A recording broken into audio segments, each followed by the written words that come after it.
बाग की रौनक न्यारी निकल की एक वे तो यार मने की रोटी एक वे फिर खा कई बैली शाबाशी कई याद से दिन की जाका खबर में झूल घटी थी यार मने तू बचपन में जान दे बचपन में जान दे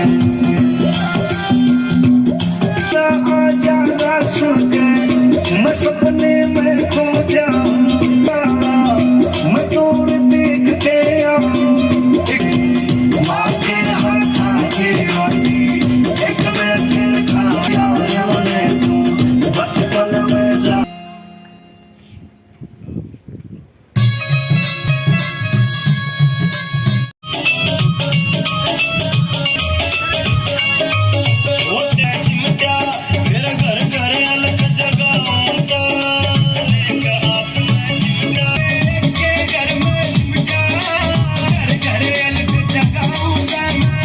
बीच में साधना की तपस्या से उठ के आए हैं। इस समय पर मैं आपकी जानकारी के लिए बता दूं, उनकी जो लॉ ऑफ एनर्जी है, फ्रीक्वेंसी जो एनर्जी को बहुत अभी सानिध्य हमें प्राप्त होगा, आशीर्वाद हमें मिलेगा आज। तो संतो तो चलिए एक बार दोनों पैरों को मोड़ लो, एक बार फिर आसान वाला कुछ नहीं करना, आप सीधे कर दो। ये आसान अभ्यास ठीक है। जिसके सीधे हो गए हैं, जिसके सीधे नहीं हो रहे तो सीधे होने की कोशिश करते रहे करने की।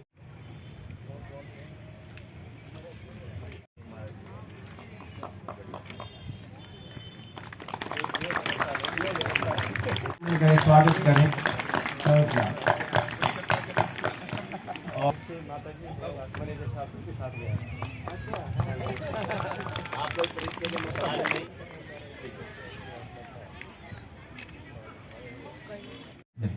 महाराज प्रयास करती है।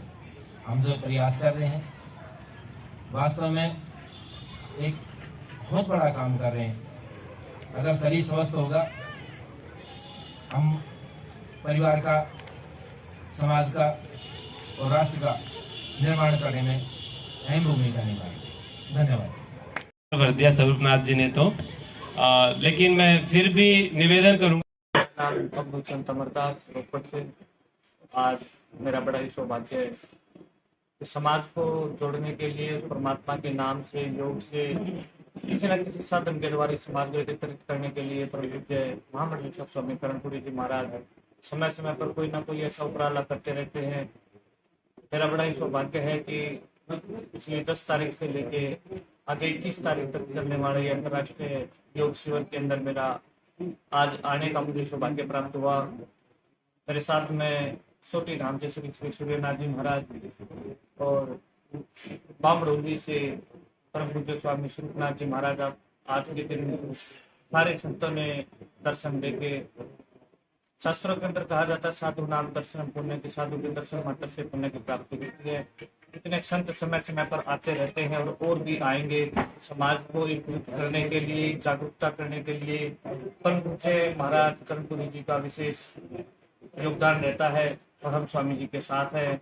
और बहुत बहुत धन्यवाद मैं हरियाणा सरकार का भी करता हूँ जिन्होंने हमारे परम पूज्य महाराज बालकपुरी जी के नाम से ये जो मेमोरियल पार्क समाज को एक भेंट स्वरूप में दिया है। सरकार का भी बहुत बहुत धन्यवाद और स्वामी जी का भी बहुत बहुत धन्यवाद। सभी संतों का ऐसे ही आशीर्वाद बना रहे। जिस साधु संत जिस प्रकार से साधना करते हैं, भक्ति करते हैं, तो भक्ति क्या है आखिर? भक्ति के अलग अलग मार्ग होंगे। नवदात भक्ति भी हो जाती है जिसमें 9 प्रकार की भक्तियां होती हैं, लेकिन इसमें व्यक्ति को सीढ़ी चढ़ाना पड़ता है। जैसे पैड़ी के ऊपर चढ़ते हैं, कोई ना कोई एक साधन पकड़ के समाज को पहले समानता का रास्ता दिखाया जाता है। संगत के अंदर आने से सबसे पहले व्यक्ति को 5 गुण मिलते हैं। पहले तो उसको दर्शन मिलते हैं, दूसरा उसको आसन मिलता है, बैठने का तरीका। घर पे व्यक्ति इतनी देर के लिए नहीं बैठ सकता जो संत महापुरुषों की संगत में बैठ सकता है। तीसरा उसको समानता मिलती है, वहाँ हर व्यक्ति को उसके किसी के प्रति कोई भेदभाव नहीं किया जाता, सबको समान रूप से उस स्थान के ऊपर बिठाया जाता है। उसके बाद व्यक्ति के अंदर वैराग पैदा किया जाता है, किसी न किसी साधन से, कथा से, योग से, प्रवचन से, भजन से। उसके बाद आदमी के अंदर भक्ति पैदा होती है, जिससे परमपिता परमात्मा के मार्ग पर चलने के लिए हमें एक रास्ता मिल जाता है। और कहीं ना कहीं एक समय ऐसा आ जाता है वो आत्मा उस परमात्मा से लीन होती है, उसी के अंदर ही लीन हो जाती है जो हाथ से विचलित है। जी, अपने भक्तों को क्या संदेश देना चाहेंगे? मेरा यही संदेश है कि जीवन के अंदर साधुओं का संग आज के समय जरूरी है। समाज के अंदर हर रिश्ता एक ना एक समय अपना साथ छोड़ देता है, लेकिन संत महापुरुष जब शरीर के अंदर होते हैं, गरीबदास महाराज कहते चौथा वर्ष में परमार्थ के कारण ये चारों धारी थे कि जब ये अपने स्वरूप के अंदर होते हैं, जब भी ये जीव का कल्याण करने का, भला करने का प्रयत्न इनका होता है, और जब ये शरीर को छोड़ देते हैं तो उनकी समाधि के आगे भाव से अगर हम हाथ जोड़ के कोई विनती करते हैं, वो जब भी हमारे ऊपर ऐसा आशीर्वाद करते हैं, हमारे अनेकों लोगों के ऐसे कार्य भी बने हैं, भावनाएं भी बनी हैं। तो जीवन के अंदर साधु का संग, ज्ञानी व्यक्तियों का संग, सज्जन व्यक्तियों का संग जरूरी है, और समाज को आज इसकी जरूरत है। मैं यही पूरे समाज से विनती करना चाहता हूँ कि हमेशा सत्य का संग करें, साधुओं का, सज्जनों का संग करके अपने जीवन को सफल बनाए और आगे